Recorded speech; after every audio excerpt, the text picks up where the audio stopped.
J.D. Vance pulled into the parking lot of Owen's Diner, a modest spot in the middle of Springfield, Ohio. It was the kind of place that had been around for decades, its neon sign flickering slightly, the scent of grilled burgers and fresh coffee slipping through the crack of the door every time someone walked in or out. He had heard about it from a local earlier that day, someone who swore by their homemade meatloaf and hand-cut fries. He was exhausted. A long day of meetings, handshakes, and policy discussions had worn him down, and all he wanted was a quiet meal before the drive back. The bell above the door jingled as he stepped inside. The place was small but welcoming. At least, that's how it felt at first. The kind of diner where the same handful of regulars occupied the same booths every night, where a wall of faded Polaroids by the register showcased decades of customers and staff. The air was thick with the scent of bacon grease and brewed coffee, and the low hum of conversation filled the room. J.D. caught the eye of the hostess behind the counter. She was mid-smile until she recognized him. It was quick, barely a second, but he noticed it. A hesitation, the kind that flickered across a person's face when they suddenly weren't sure what to do. Her lips pressed together in a thin line. He glanced around. A few customers had turned their heads in his direction. One man, halfway through his burger, leaned in and whispered something to the person across from him. Another, a woman in a flannel shirt, set down her coffee cup a little too hard, eyes narrowing just slightly before looking away. J.D. wasn't naive. He'd been in enough rooms to sense when he wasn't entirely welcome. But a diner? Here? The hostess hesitated, then stepped forward, tucking a loose strand of hair behind her ear. Good evening, she said, her voice careful. Are you dining in or taking out? J.D. let out a small, tired chuckle. Dining in, if that's all right. Another pause, too long for a simple question. Actually, she glanced over her shoulder toward the kitchen, then back at him. I need to check something real quick, just one moment. She disappeared through the swinging door, and J.D. was left standing there. A few more heads turned his way. A man at the counter shifted in his seat. Someone muttered something under their breath. Something wasn't right. The seconds stretched. From behind the kitchen doors, muffled voices rose and fell, too indistinct to make out. J.D. exhaled slowly, rolling his shoulders back. He wasn't going to make a scene. He wasn't going to assume anything either. Maybe there was a policy. Maybe they were short-staffed. Maybe. The hostess returned. This time, she didn't look uncertain. She looked decided. I'm sorry, sir, she said, her voice firmer now. We can't serve you tonight. But the way she said it, the way the whole room seemed to tighten around her words, made it clear this wasn't about business. This was personal. For a brief moment, J.D. Vance said nothing. The words just sat there between them, thick and heavy, like the kind of statement that didn't need an explanation. The diner had gone quiet. Not silent, but quiet enough. The sizzle of the grill in the back still crackled. A fork scraped against a plate somewhere. But the usual hum of conversation had dulled. People were watching, waiting. J.D. studied the hostess's face. She wasn't hostile, just firm, like she'd made up her mind. Or maybe someone else had made it up for her. His eyes flicked past her toward the kitchen window. A pair of cooks stood just beyond the counter, half hidden behind a heat lamp stacked with plates, their expressions unreadable. He cleared his throat. I'm sorry, did I do something wrong? The hostess didn't fidget this time. It's just, we'd rather not serve you tonight. No policy. No, we're closing soon. Just that. J.D. let his hands settle on his hips, exhaling through his nose. He'd been in his fair share of uncomfortable situations, from political debates to interviews designed to trip him up. But there was something different about being turned away from a place as simple as a roadside diner. A cough broke the moment. J.D. turned slightly, catching the gaze of an older man sitting near the counter. The guy looked like he'd been coming here for years. His blue work jacket frayed at the cuffs, hands weathered from a lifetime of labor. He shook his head, more to himself than anyone else, before stabbing at the last of his eggs. A few booths over, a woman shifted in her seat, her expression unreadable. Across from her, a younger man, probably in his 30s, leaned back with his arms crossed, like he was enjoying the show. J.D. took it all in. The eyes that looked away the second they met his, the ones that lingered too long, the ones that held something sharper, something closer to satisfaction. He could feel the weight of the moment pressing on him. He had options. He could walk out, shake his head, let it go. He could demand an explanation, call them out, ask if they had any idea what this would look like in the morning news cycle. He could challenge them outright, see if they'd stick to their decision when they realized they were refusing a US senator. Instead, he did none of those things. "All right," he said, nodding slowly. His voice was even, measured. "Can I speak with the manager?" That caught a few people off guard. The hostess hesitated again, glancing toward the kitchen, as if asking for silent permission. The older man at the counter muttered something under his breath. Someone near the window let out a short laugh, like they couldn't believe he was actually going through with this. JD just stood there, waiting. The hostess disappeared again, this time through a different door. A few more beats of silence, a sip of coffee, a plate being slid across the counter. Then the door swung open, and a man in his early 50s stepped out, broad-shouldered, thick arms crossed over a grease-stained apron. His name tag read Don. Don didn't ask JD what he wanted. He just looked him over once, then said, "I hear you got a question." But the way he said it wasn't welcoming. It wasn't even polite. It was a challenge. JD Vance met Don's stare, steady and unreadable. He wasn't here to argue. He wasn't here to throw his weight around. But he also wasn't about to just walk out without understanding why. "Yeah," JD said. "I'd like to know why you won't serve me." Don exhaled sharply through his nose, like he'd been expecting the question, but still wasn't in the mood to answer. He wiped his hands on his apron, glancing toward the handful of customers still watching the exchange. Some pretended not to listen. Others didn't bother hiding their curiosity. "Look," Don said, shifting his weight, "this ain't personal." JD raised an eyebrow. "Seems pretty personal." Don's jaw tightened. He rubbed the back of his neck, then finally sighed. "People around here got their opinions about you, about the things you stand for. I got a business to run, and I don't want trouble." JD nodded slowly, letting the words sink in. "And me sitting down for a meal is trouble?" Don didn't answer right away. He glanced toward the counter, where the old man in the work jacket had gone back to his eggs, chewing a little slower now. A few booths away, the younger guy still had his arms crossed, watching, like this was the best entertainment he'd had all week. JD had seen this before. Not exactly like this, but close enough. It wasn't about a single decision. It was about what it meant, how it would look, how people would react. It was about the ripple effect, the pressure from all sides, the silent expectations that could push a person into making choices they weren't sure about. He glanced back at Don. "Be honest with me. Do you agree with this, or is this just about keeping the peace?" Don hesitated. His fingers curled slightly against his apron, and for the first time, JD saw something that almost looked like discomfort, like maybe Don wasn't as sure about this as he wanted to seem. But before the man could answer, the younger guy in the booth let out a sharp laugh. "Oh, come on," he said, shaking his head. "This ain't that deep. You're just not welcome here. Simple as that." JD turned toward him, studying him for a moment. He looked like the kind of guy who enjoyed a good fight, someone who had been waiting for an excuse to say something. JD didn't bite, he just looked back at Don. "I've got no problem leaving if that's really what you want." The hostess disappeared again, this time through a different door. A few more beats of silence, a sip of coffee, a plate being slid across the counter. Then the door swung open, and a man in his early 50s stepped out, broad-shouldered, thick arms crossed over a grease-stained apron. His name tag read Don. Don didn't ask JD what he wanted. He just looked him over once, then said, "I hear you got a question." But the way he said it wasn't welcoming. It wasn't even polite. It was a challenge. JD Vance met Don's stare, steady and unreadable. He wasn't here to argue. He wasn't here to throw his weight around. But he also wasn't about to just walk out without understanding why. "Yeah," JD said. "I'd like to know why you won't serve me." Don exhaled sharply through his nose, like he'd been expecting the question, but still wasn't in the mood to answer.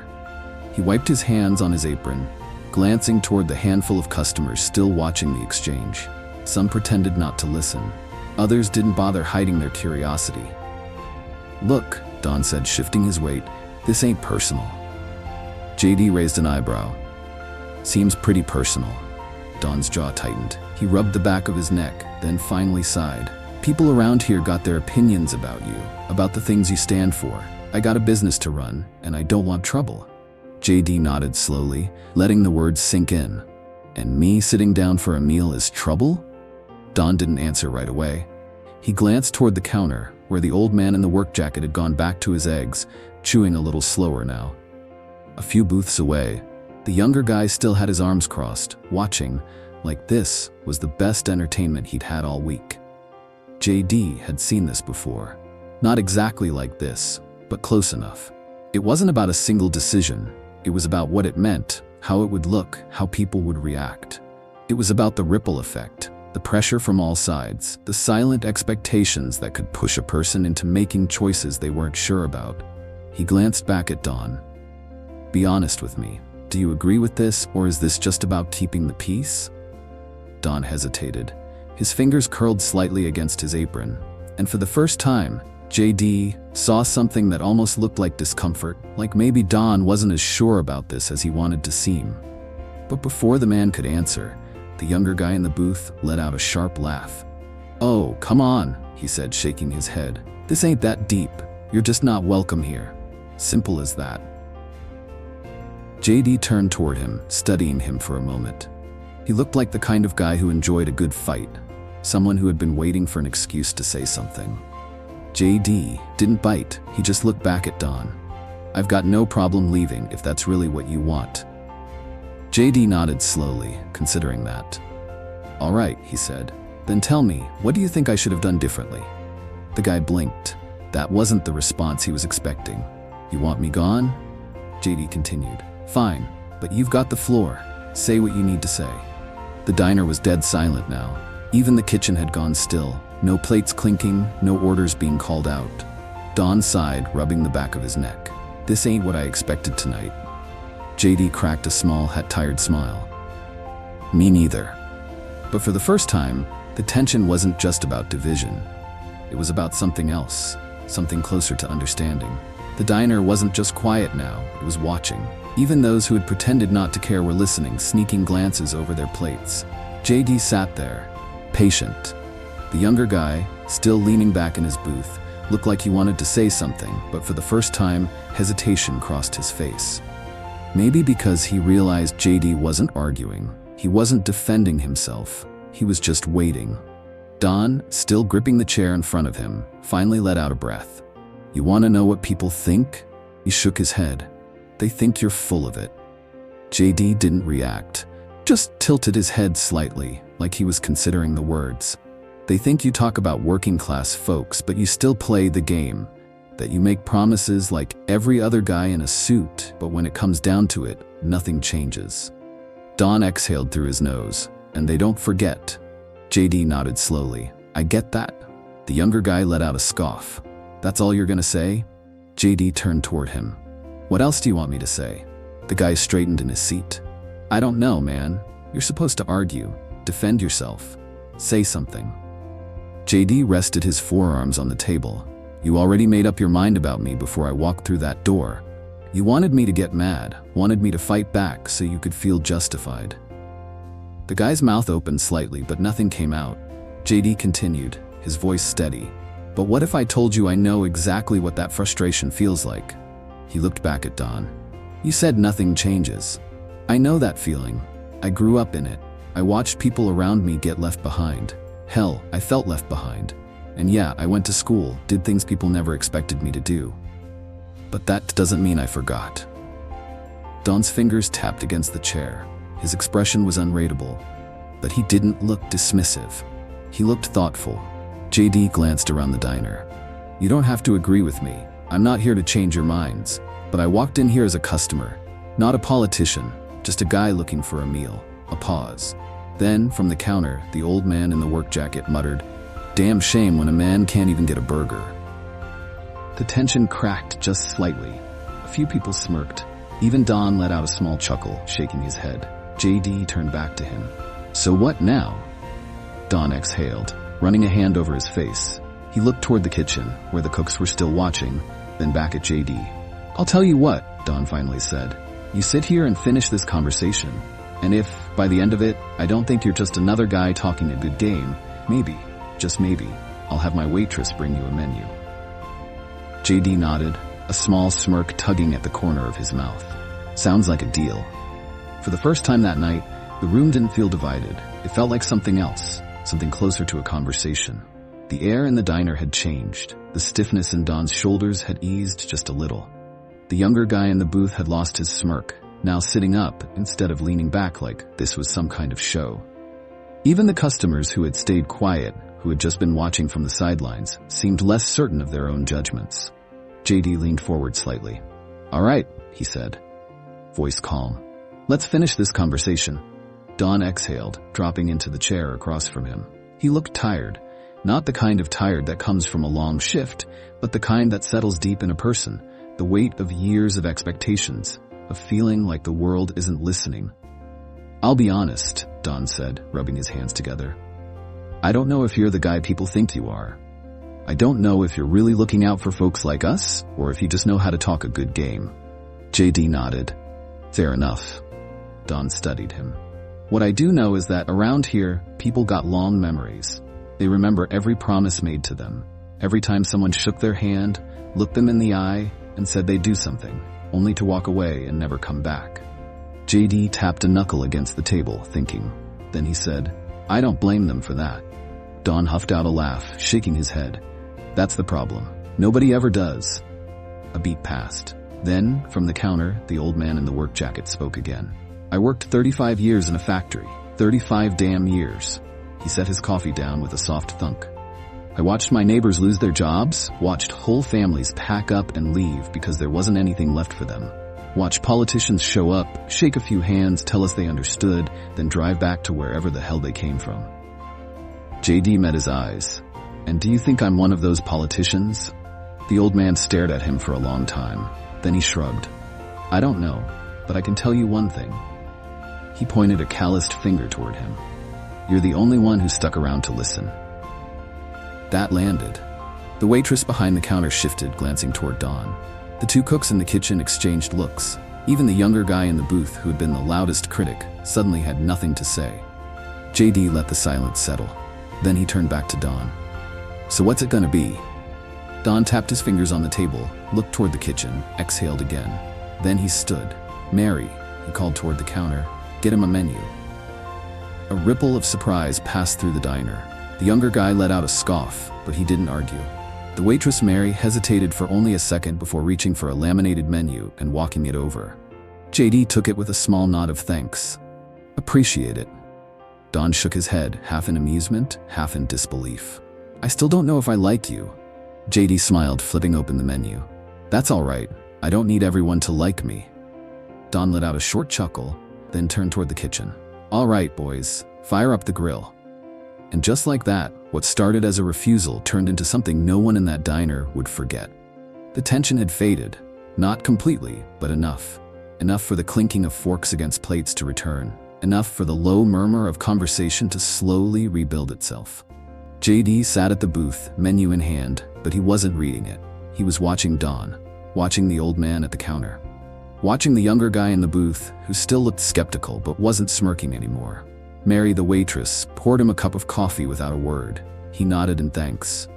She hesitated for half a second, then muttered, "We make it strong here." JD took a sip and raised an eyebrow. "I can tell." A few people chuckled. It wasn't much, but it was something. Don was still standing by the kitchen, arms crossed, watching JD like he was trying to figure out what to make of him. Finally, he sighed and walked back over. "All right," he said, dropping into the seat across from him again. "Since you're here, tell me something." JD set the menu down. "What's that?" Don tilted his head slightly. "You ever had this happen before?" JD thought about that.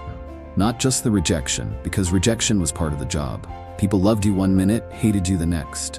But this, being told he wasn't welcome in a place as simple as a diner, not in this way, not with this kind of weight behind it. "No," JD admitted. "Not like this." Don nodded slowly, as if that confirmed something he had been wondering. "And you stayed." JD leaned back slightly, taking another sip of coffee. "Yeah." Don let out a small chuckle. "Most guys in your position would have walked out. Made a fuss. Maybe called a lawyer.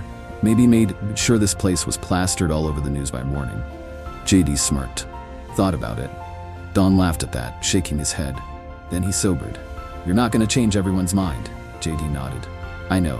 Don exhaled, rubbing the back of his neck. And I can't promise I won't regret serving you tomorrow morning. JD grinned.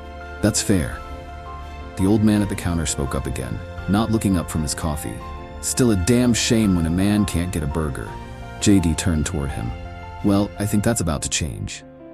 Mary appeared a moment later, setting a plate down in front of him. A classic diner cheeseburger, hand-cut fries on the side. Simple but perfect. Picked up the burger, took a bite. Silence. Then, with a straight face, he said, "Little dry." For half a second, the diner was dead still. Then Don barked out a laugh, the first genuine one of the night. A few others chuckled, and Mary shook her head. JD set the burger down, wiping his hands on a napkin. "Kidding, it's good." Don just shook his head, still smirking. "You're a piece of work." JD nodded. "I've been told."